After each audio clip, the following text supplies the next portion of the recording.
Welcome back to another edition of Inside Great Lakes Sailing. My name is Greg Norman, your host.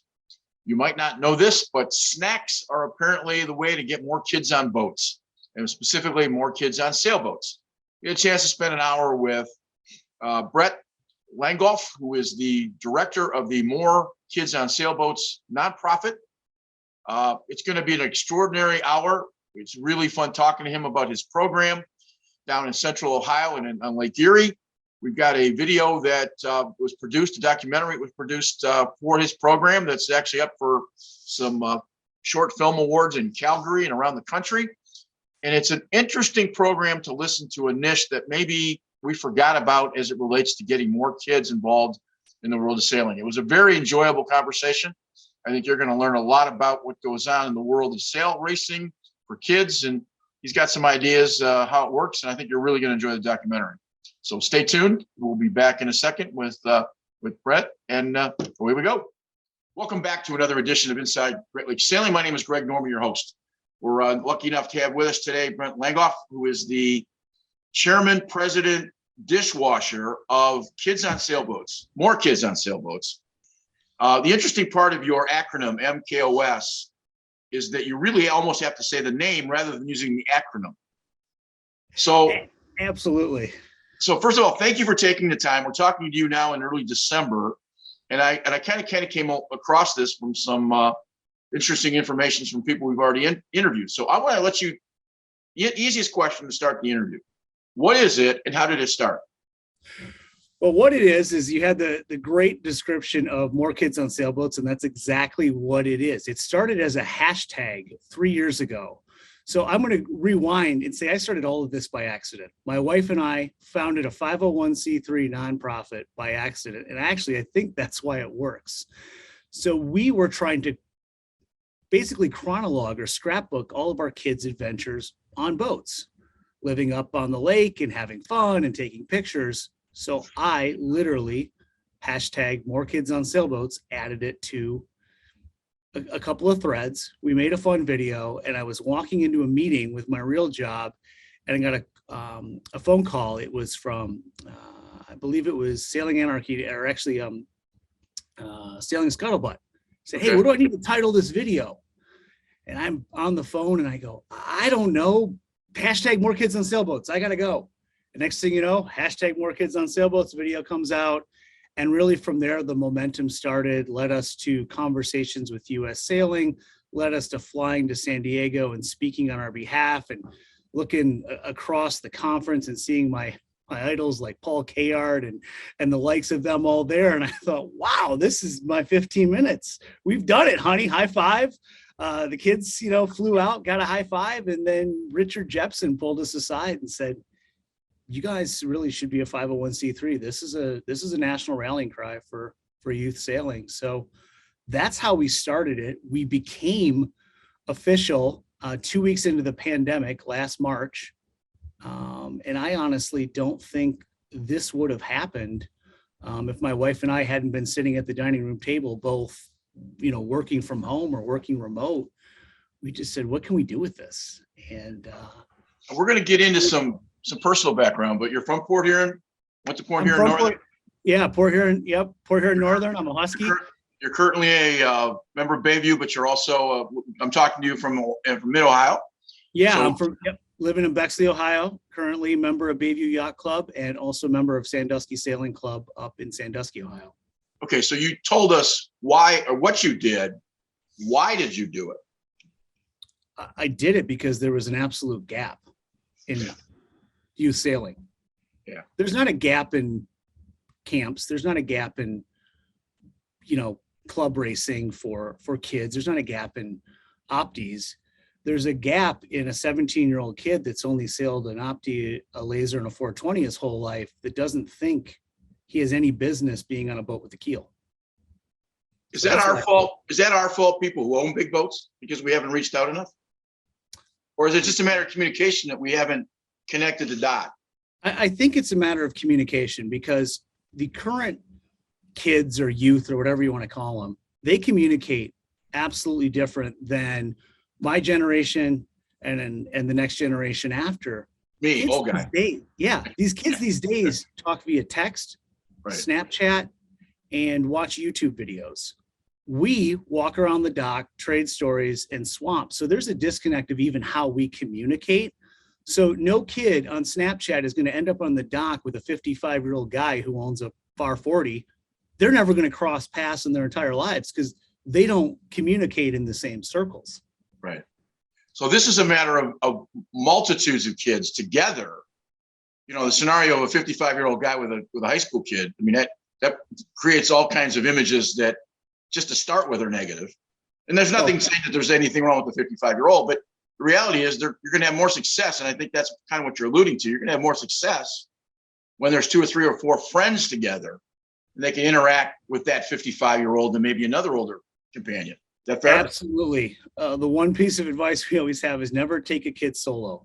He's got to have a buddy. Who's he going to go trade the stories with? Who's she going to go trade the stories with after? And they're more comfortable doing it together. And being kids, there's social media, there's Snapchat. Who's going to take that selfie and send it off to the larger group that's going to get 15 kids interested in sailing? Why have we missed that simple connection? Because most hitchhiker type programs at yacht clubs aren't as successful as they might be. I'm not saying that they're not successful, but why have we not made that connection? That's such a simple thought. It is, but sometimes the simplest things are also the hardest things. I think the key to long-term having kids, one of our goals is retention. We want to get kids into the sport, but we want to keep them in the sport. And the key to it is making them part of the process. I mean, we all go sailing, we all race sailboats, we all cruise sailboats. How much is actual time on the water? 15, 20%?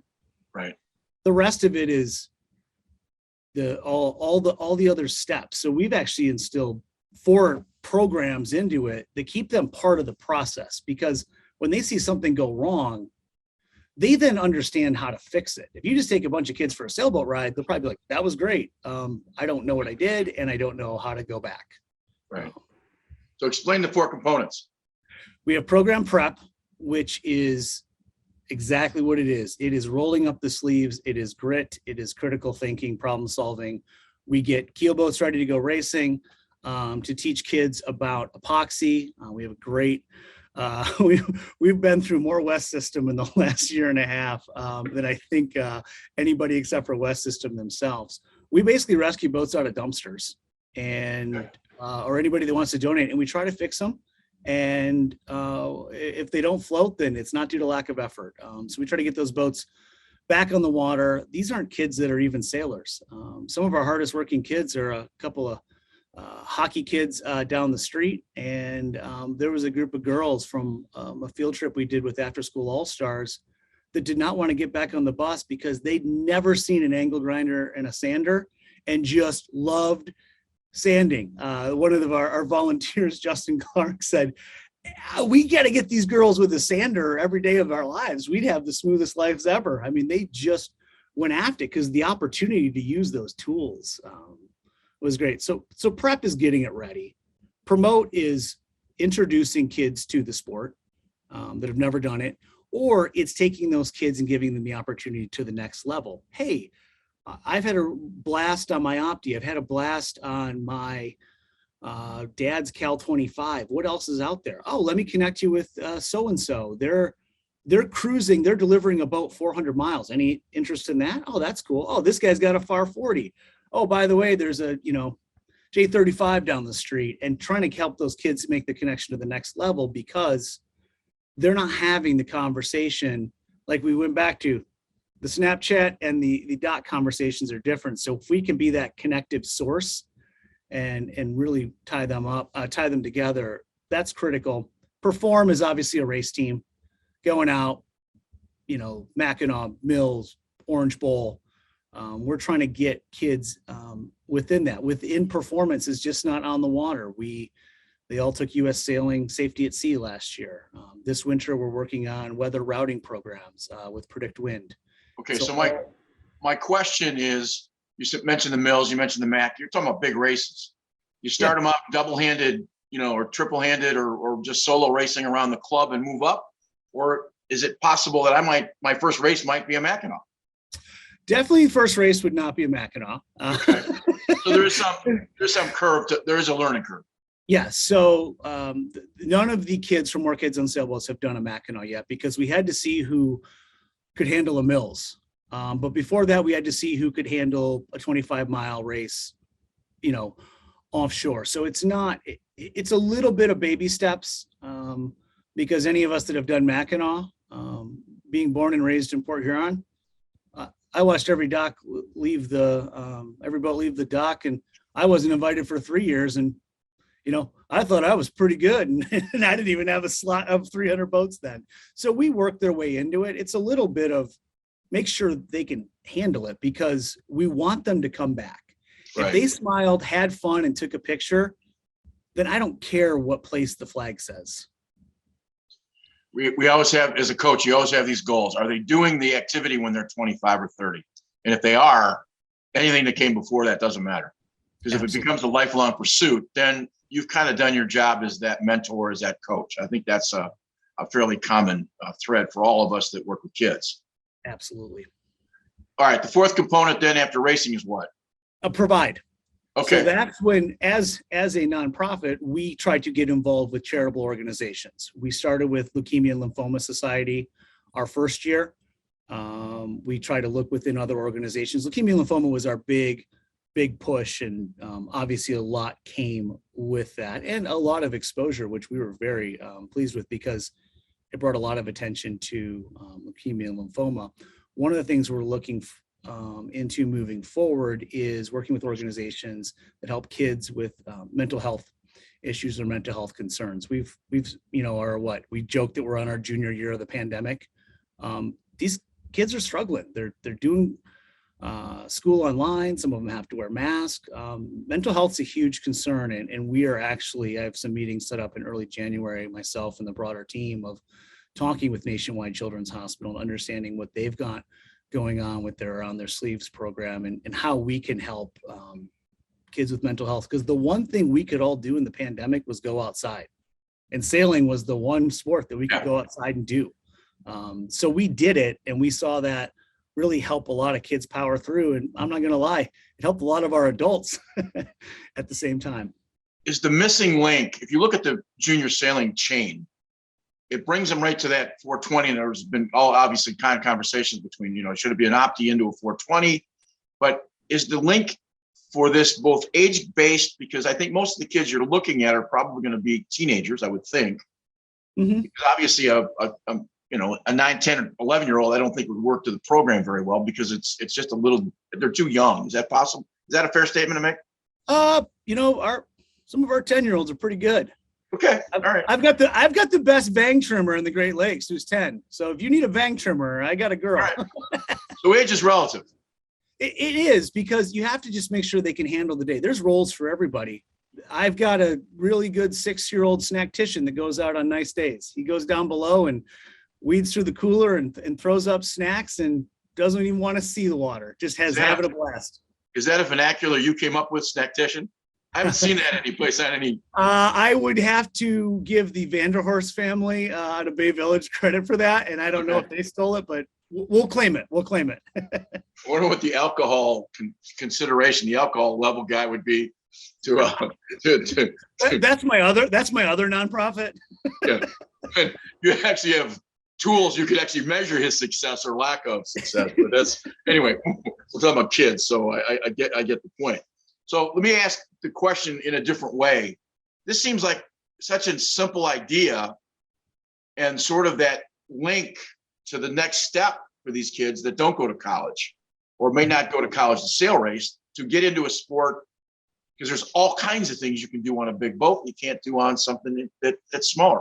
I know that's an obvious statement, but maybe you've hit something that we're not sure of. Well, and here's the thing, and I don't have the magic answer to the question, because it's a global question. It's a national concern of every yacht club I talk to in America. If we don't continue to bring kids into the sport, then we're not going to have memberships in 30 years, because everybody's going to be gone. I think that's why making them part of the process and a central hub to the process is critical, because no one wants to own boats these days because they don't know how to fix them. Millennials don't want to own anything, let alone a house, let alone a car. So to ask them to own a boat is insane. But everybody continues to say, how did this work? I honestly don't know any differently. I didn't grow up in junior sailing. I grew up at Port Huron Yacht Club. You put your duffel bag down on the dock, and the Bob Burts, the Bill Vogans, the Andy Conleys of the world all picked up your duffel bag. And honestly, we all joked that hopefully you didn't get picked by the guy that smoked, because then you'd have to learn how to light cigarettes in the wind and trying to learn how to sail. And that's what we did. You just showed up Sunday morning like an old school playground, and you got picked for recess, and you came back and you told your war stories, but you had common groups of friends and you did it. And that's just because how I grew up. I don't know any differently. My wife grew up in Detroit on the Detroit River, junior sailing, and was the small boats. She's the one that told me you actually can't stand on a buoy in the Detroit River. It doesn't have the gravity. She tried it. She fell off. But she came into it too because her dad had a boat, and her dad was a very accomplished racer that connected her up to the fact that she was doing Mackinac on a 65 footer at 17 years old doing foredeck. So there's two different ways to go about it. I'm just glad she answered the door that day at Michigan State when I met her. Well, I get that part. I mean, Michigan State's got a very good sailing team, and I think you were part of that sailing team. I was, yeah. I know we both share a university. I went there as well. Fantastic. The attrition rate for most high school sports, going from not just kids who get scholarships, participation, they keep those numbers. Surprisingly, those numbers are we retain about 20% of kids that leave high school into the sport. Sailing's numbers are below 5%. Really? Yeah, and I find that interesting, and I think there's a variety of factors. Certainly, cost of participation. It's a lot easier to play golf than it might be to sail. It might be easier to go swimming. So I understand there's some economic barriers, but it's also a sport that people can compete at a high level at an older age. You think that some of that has an effect on being able to reach out?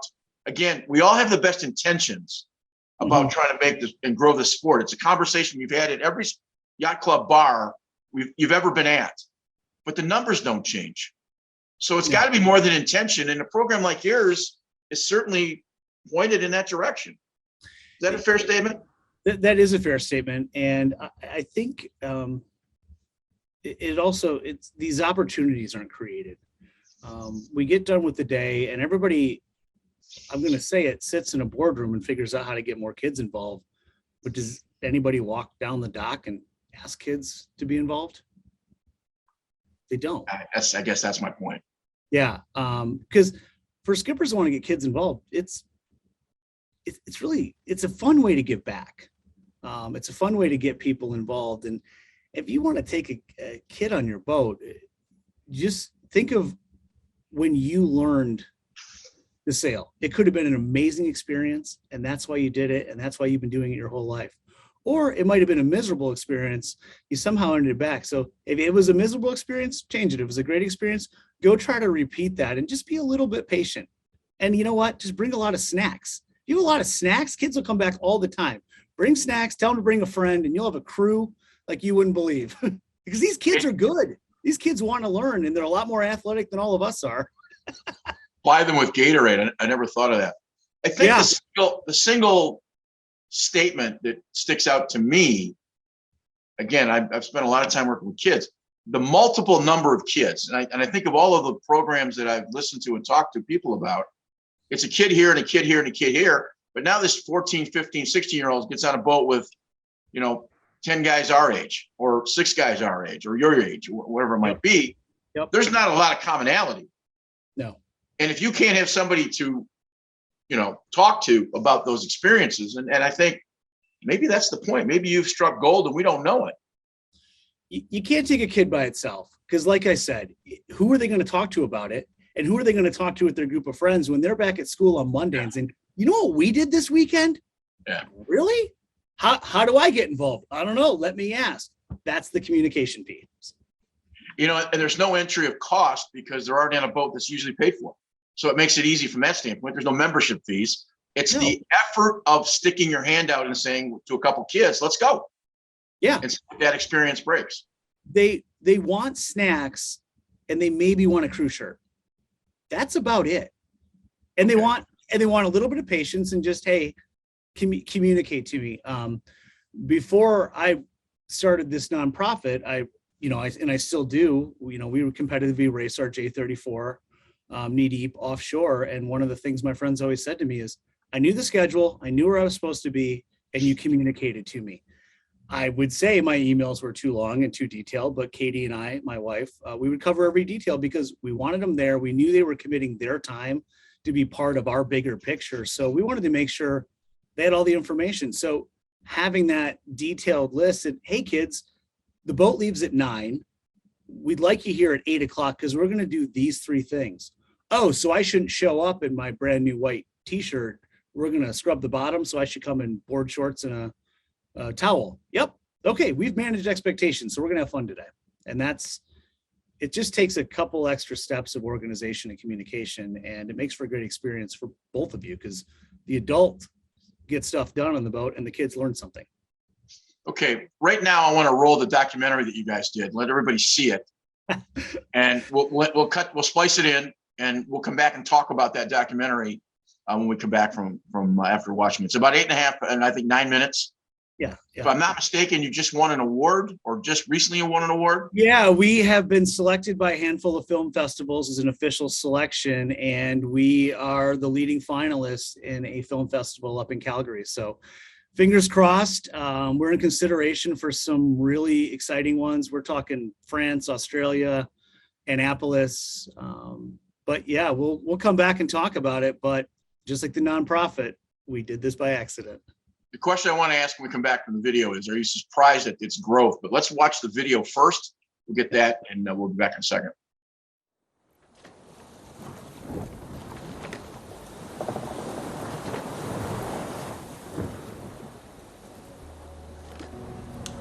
It was Friday. It was the first week of sail camp, and Molly complained to me about her foot hurting. I said, it's probably your shoes, so suck it up, Buttercup. She was increasingly in pain throughout the rest of the week, and through doctor's appointments, emergency room appointments, and being told by a doctor that we need to go to the downtown University Hospital emergency room, we kind of thought something more was probably a part of this. And it wasn't a broken bone in her foot, it wasn't her shoes. By the following Friday, we were diagnosed with acute lymphoblastic leukemia.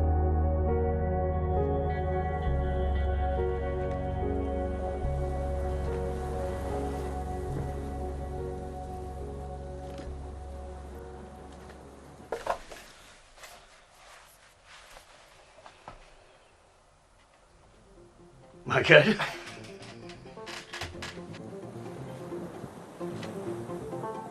This idea came about as a picnic table outside a bar. Kids were having lunch, parents were talking, and we had a conversation. Why don't we find a race in the Great Lakes and put together an all-kids crew? With like hooking this to the jib and then bringing it all the way back. Or the Sandusky Islands race is a huge deal, and this year the Leukemia Cup, which is an amazing national regatta and foundation, got involved, and they combined forces to put together a pretty amazing race in the Great Lakes.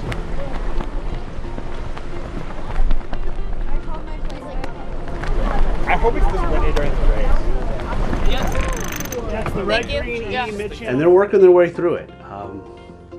There's some initial chippiness. It's on the main. The halyard's on the main. The halyard's on the main. Go, go, go, go, go. Yes.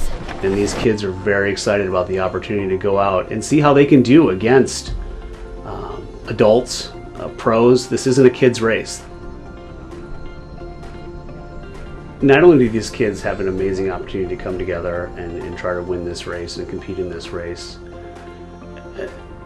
it has a deeper layer that really has hit most of us. One of our members of our crew, Molly, was diagnosed with leukemia when she was a kid, and so when this crew came together and we knew that we could put a kids crew together to help fight and raise money for blood cancer with leukemia, it absolutely made sense that this was a mission we were going to go after and try to raise this money and try to support one of our own on the crew, which is Molly.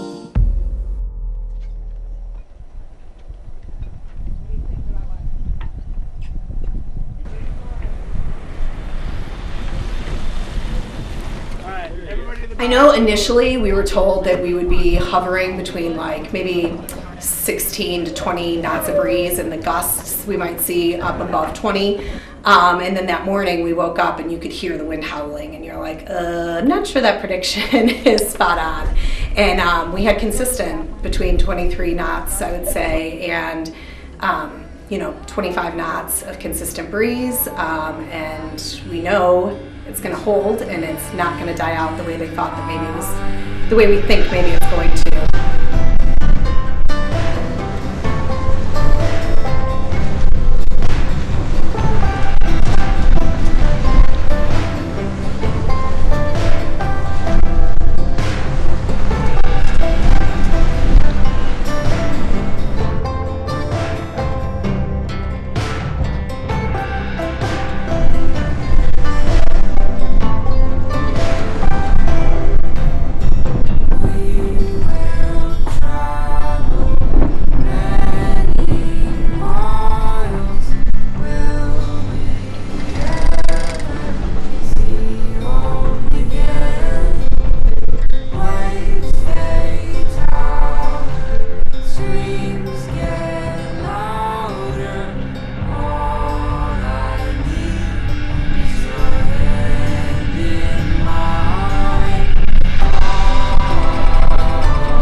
This is Marcus on Sailboat crossing at 2:35. Over. You don't want to compare something you love to something you hate, but you learn on the boat that your goals change. Things happen that you weren't expecting, and you have a change of plan. Same thing with cancer. You don't know what's going to happen the next day, the next week. Your plans change, and you have a different route. You might have to go a different way on the race course. You might have to go a different way in your life for a little bit. But the one thing is common is that you don't quit. You don't give up. No matter which way it's taking you, you're going to keep on pushing through and never quit. I want to say thank you so much for being here for the 65th running of the Sandusky Islands race. And the first running of the Sandusky Islands race Leukemia Cup. Commodore Matt is going to present some awards for the Leukemia Cup and the fundraising efforts. Thank you. And in first place for the teams, the More Kids on Sailboats at $23,050.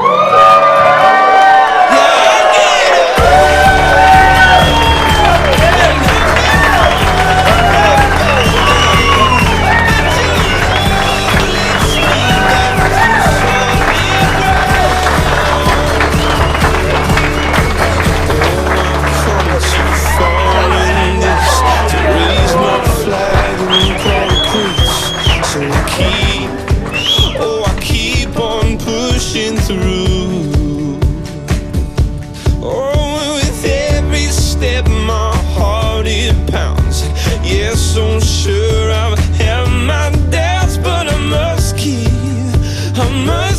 pushing through. Yeah, I get up and I may fall right back down, but your love lifts me back to solid ground.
Wow, that was an unbelievable documentary. I got a chance to watch it last night.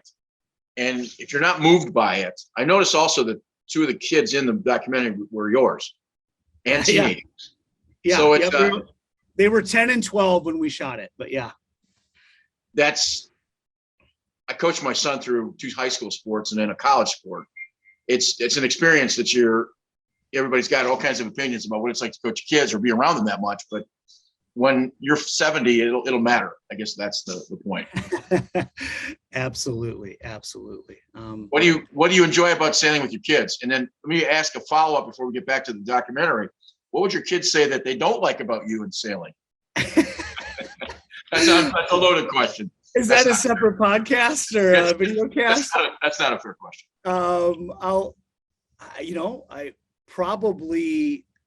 I would say the thing they probably don't like about me on the boat is, I sat here a little while ago and talked about patience and talked about communication. Sometimes I look at the big picture and I even get spun up myself. Right. But I think they have fun. So you can have them on, or I'll have them text you and tell you what they really think. But our kids don't know any different. We live in Central Ohio, so there's no water here. So when we would go to the boat, it started as a J34, went to a J30, and now it's a J34. Their pack and play was strapped to the keel of the boat. We slept there. We left Friday after work and got back sometimes Monday morning or Sunday night.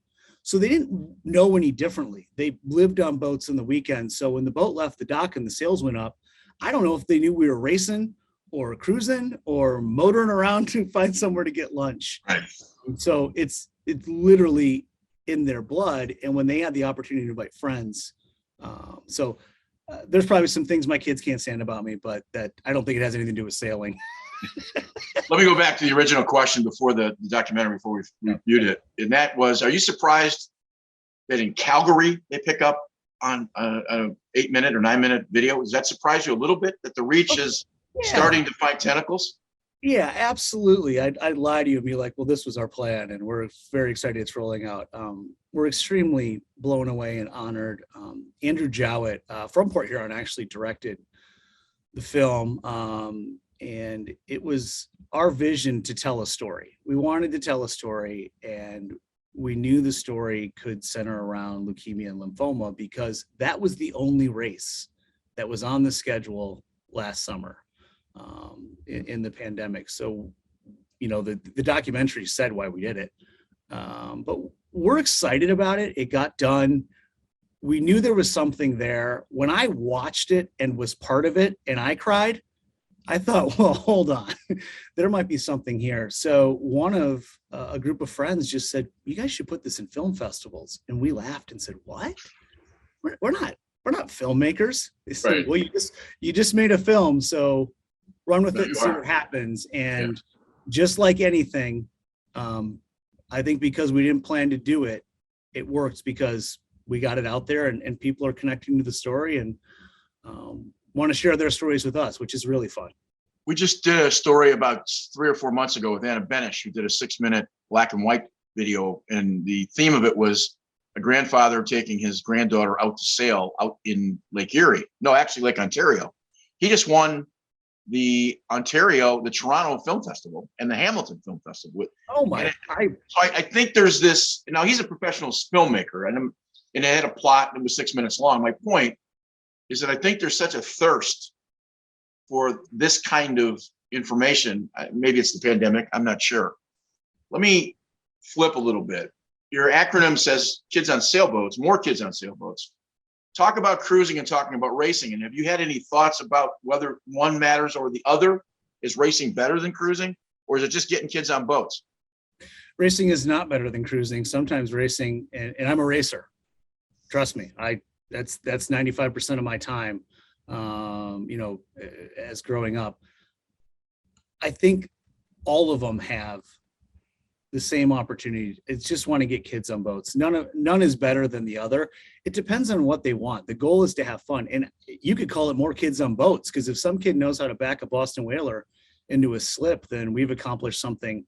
Also, one of the things that we're working on as we grow the program is we're actually trying to find a chase boat or a power boat that a small whaler, just to be part of our program, because it's good for helping, it's good for safety, it's good for coaching.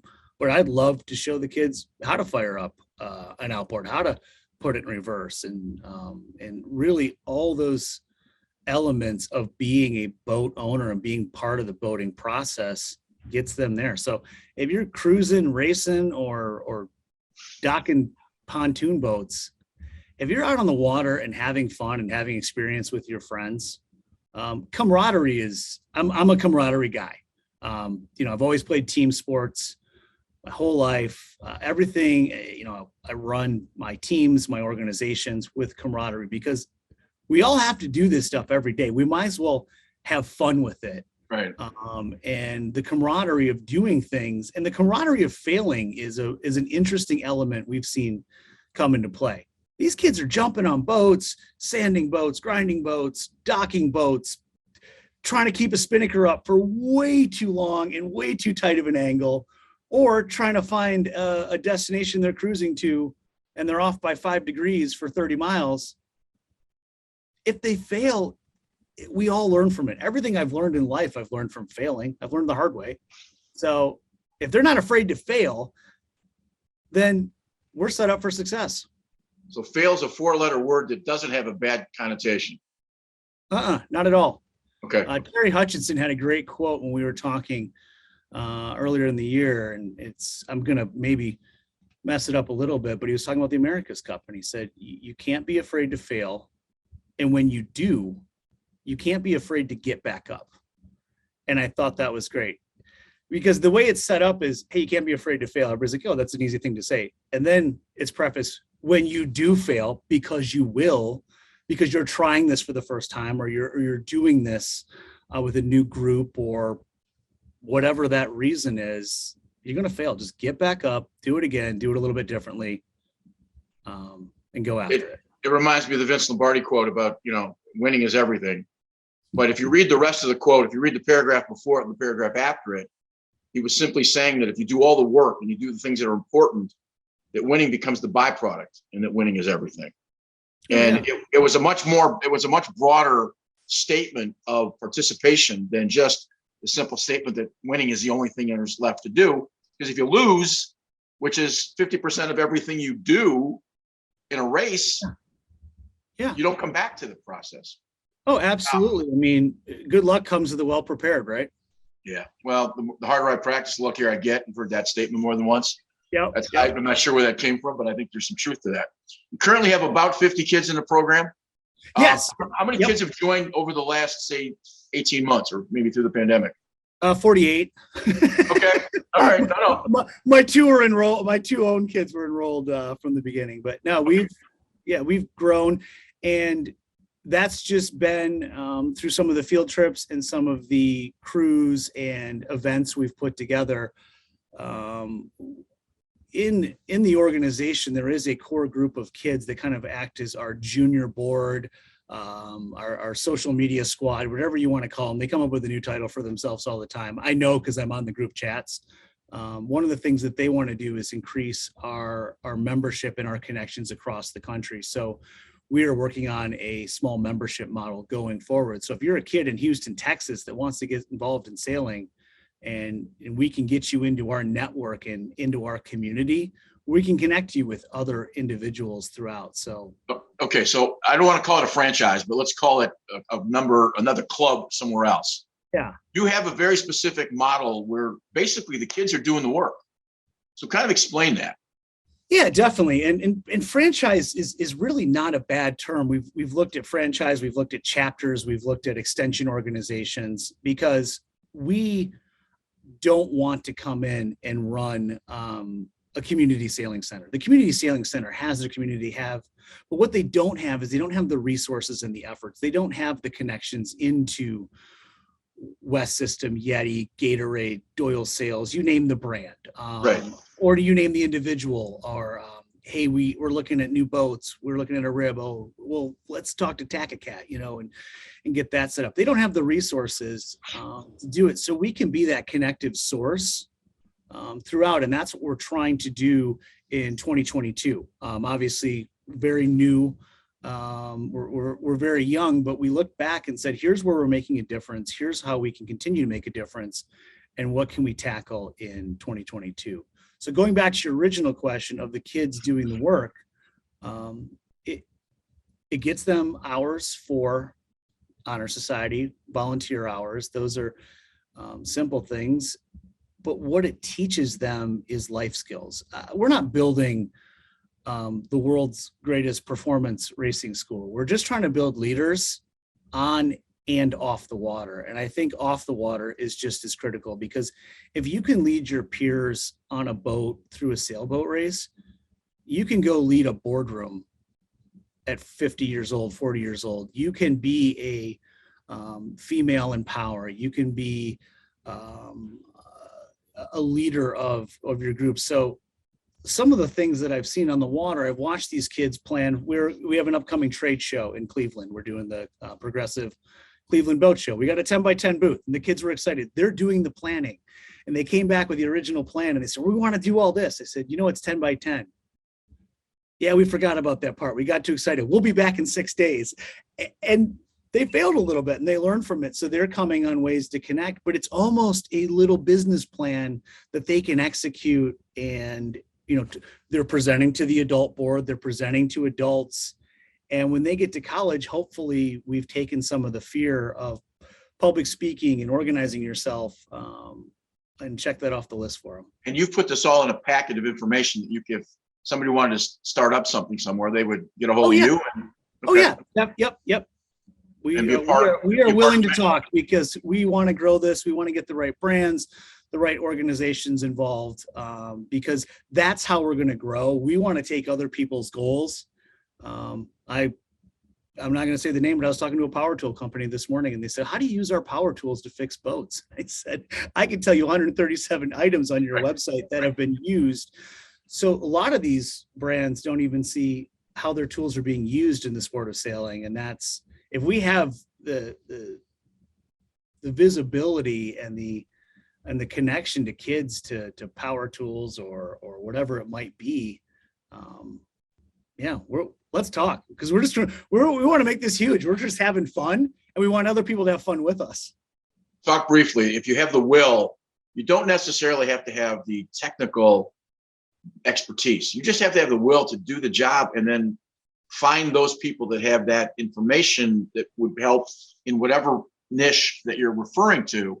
So if you've got a heart and you want to be able to help these kind of things, don't get caught up that you have to be certified with U.S. Sailing or you have to take certain classes. You could do all that as part of the process, and it certainly helps. But anybody can start this. Is that fair? Absolutely. And that's what it is. It's finding those resources and connecting to the experts. I don't know how to do any of this stuff. I either learn the hard way or ask someone for help. And that goes back to the communication piece. One of the things that is not here yet, but long-term, we want to provide a scholarship for one of the kids that went through all 4 programs. So if they've completed the 4 programs and they want to then take something to the next level. And it could be a scholarship to a major 4-year university, but it doesn't have to be. It just has to be a setting where critical thinking, problem solving, and grit take place. If they want to go take an internship at Harkin, we'll give them a scholarship to pay for the housing. If they want to go take a diesel mechanic marine, service class, I don't care if they want to take a ropes course with the YMCA in Utah. It doesn't have to be about sailing. It doesn't have to be a scholarship to get in the sailing industry. Again, it's taking that leadership and building it on and off the water. Now, I will tell you, no one needs to apply for the scholarship because we're not there yet. But Right. that is the long-term vision of what we're trying to accomplish. Okay. This is what I've noticed in hitchhiker type programs and programs like yours. The greatest intent, everybody wants to do it, and they talk those conversations with the spring. Then we get to that first weekend in June when there's an opportunity to do all those things. And there's 12 kids standing in a corner and the boat owners are standing on the boat. You can't drag the kids to the boat and you can't drag the boat to the kids. So give me some insight from your perspective of how I get those kids from a junior sailing center, 2, 3, 4 of them, to get on a boat with maybe some people who might look a little scary. And that's a practical issue because if you can't get past that first step and that first hurdle, and you've done that with your program. So what is it that you need to do, and kind of maybe explain that to us? Well, definitely. So my first question is the boat in or out of the water? In the water.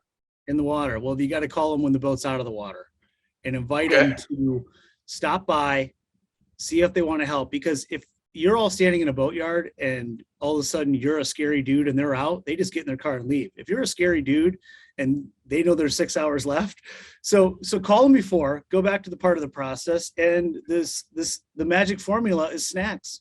Just have snacks. Okay.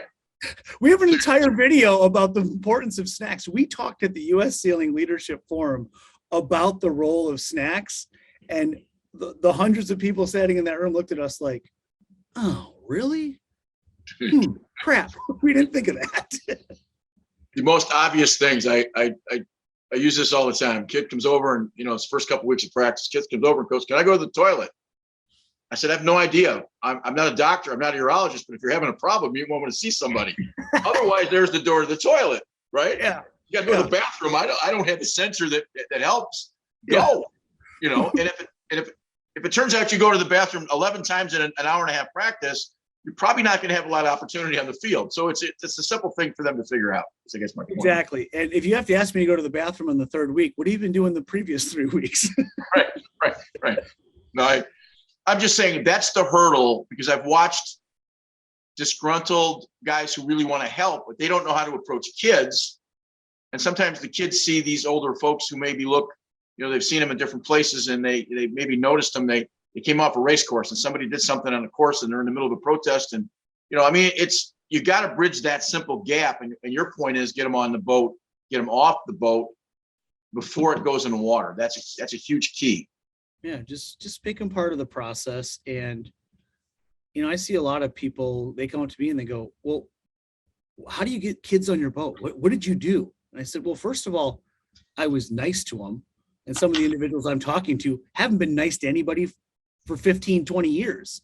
So, how do I get kids? I'm like, well, I wouldn't even recommend anybody goes with you, let alone. All right. Now, let's talk one practical issue. You're a youth organization advocating adults and children working together. Talk to me a little bit about the safeguards of the people you're soliciting to make sure that they're safe and that they don't have. I have to go through all kinds of background checks as a coach. Have you thought about those issues? Yeah, we have. And we've been discussing heavily with U.S. Sailing, and then also going outside of sailing of safe sport and looking at practical issues of, it's no different if I want to be a volunteer at the YMCA or I want to coach football right. For fifth graders. So we are continuing to seek those programs because it is growing outside of our network and in our understanding. And we are actively seeking those in addition to talking with our insurance companies and saying, hey, how does this all happen? The thing is, there is no answer. Every state's different, every sport's different. But, I was talking to a guy on our team, the head of the director of programming, and he said, hey, can we fund background checks, FBI checks. Do we have a budget for that? Like, it's a little extreme, but he's got a good point that we probably should have. If we're going to start to make that connection, those are all things we're looking into as we do the strategic plan. Now, when chapters or franchises or organizations come on, like in Charleston, they have their group, they understand their group. If that's not a hurdle for them, then that's not a hurdle for me, because they are executing their own village, Right. for lack of a better term. I mean, sailing takes a village, and we're just trying to get a couple villages across the country. No, and if you're working for a junior sailing organization of any kind of reputable yacht club, most of the instructors have to have 101. They're required to at least have that class so that they understand the methodology of teaching. Well, if you're teaching sailing, your certainly safety has got to be a part of that discussion. So I would think that the people that are involved in the program have to at least have a basic background check to make sure. Oh, absolutely. Another avenue we're going down is the American Sailing Association has some really great programs for captains. So we're exploring those. They, from my initial research and our initial research, seem to be more keelboat focused, which is obviously bringing larger groups together. So we think they're going to be a great resource moving forward, and we're looking forward to making that connection. Have you guys thought, and I saw that this is kind of a side note, but I've listened in the sailing world. I'm a cruiser, but I listen to racers all the time. And, oh, do you know how good he was at racing? Well, okay, he may have been great at racing, but he can't teach to save his butt. And my point to that is that there's a complete disconnect. You get a lot of money to run a club because you've had this great racing background, and then it turns out you can't talk to anybody because there's a different discipline. So are you looking for sort of that teaching, sailing, racing kind of guy versus, Dennis Conner? Absolutely. I mean, well, if Dennis wants to come aboard, I'd love to see him again. It's been about 22 years, but everyone has their role, and it really depends on their personality, because usually the great racer is in the back of the boat, probably owns it, probably has the tiller most of the time. A lot of the kids learn from the person sitting next to them on the high side and next to them trimming main. And why does the traveler need to be dumped every 3 minutes? We have a great social media post, and it's an older gentleman. We took it from someone else. We didn't create it. And standing next to a kid, and it says, "Ask an old person something, you'll learn something." And the other kid is wearing a shirt that says, "Ask a kid something, you'll learn something." And they're standing next to each other.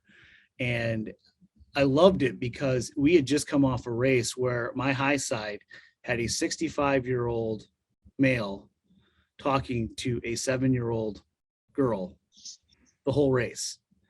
And he got done and he goes, "God, that was so much fun. I've raced a lot of miles. I had a blast." And the 7-year-old looks at me and goes, "That was so much fun. That guy's got so many stories." And we left and went, hold on, what just happened here? And this was well before, the nonprofit took shape, but that's what we were seeing. And one of the guys from our crew, because when I had the race program, and I still do, but my crew was a lot of buddies. A lot of them didn't have kids. And Wes Blazer, a really good friend and a great sailor in his own right, said, "Hey, you should make a documentary about what it meant for all of us guys to race with kids." Because that was the real story. That's what I took away from the summer. He's like, "I loved Mackinac. We had a blast on Mills, but we're ripping around the buoys with kids. That's when I had the most fun."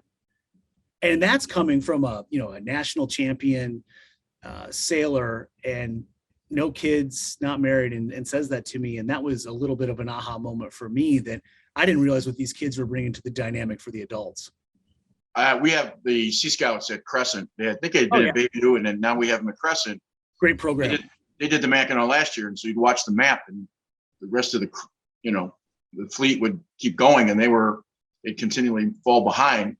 And I had a chance to talk to them, a couple of them when they came back to the club, and it didn't matter what they were last or they were first. They just had such a good opportunity. It's an amazing opportunity. I followed them the whole way. I love that program. I love that they do Mackinac. I remember one of the first years I did it, I was, they offered to take our boat back as part of training for the kids that weren't able to do it. I didn't trust my engine at the time, so I didn't give the Sea Scouts that opportunity, but amazing program. Well, let's hope we can grow this franchise a little bit. I find this intriguing. I'm looking at maybe the possibility of getting involved in our, even at our club with it, because I think the kids could get back in the boats, and my boat would be perfect for that opportunity, because obviously we would love that. It would be pretty cool. We would love So that. right below your name is the email address, not the email address, but the website address. So if you need to get a hold of you, they can do all those things right within this within the program. And Absolutely. getting ready in December, January is probably a much better idea than making a phone call to you in June when it may be a few weeks late. Yeah, So, definitely. Because I mean, we'll take a phone call at any point. But if someone's got an opportunity or a program or something, we can help them plan. We can help them get ready, or we can bring in our resources where they see fit. But I'm really excited about where this is going, because I mean, we're just getting started. I hope somebody's having this conversation in 30 years. Yeah. And you and I probably aren't here, but it's going to be a fun story. I definitely won't be, but maybe a different story with you. Listen, I can't tell you how much I've appreciated your time, and hopefully some folks see this and we can get some more kids in boats, as it says. I love it. Yeah. Come find us, come call us, and we'll see you guys on the water. I can't thank you enough for the opportunity to meet and talk with you. I really appreciate it. Thanks, Brett.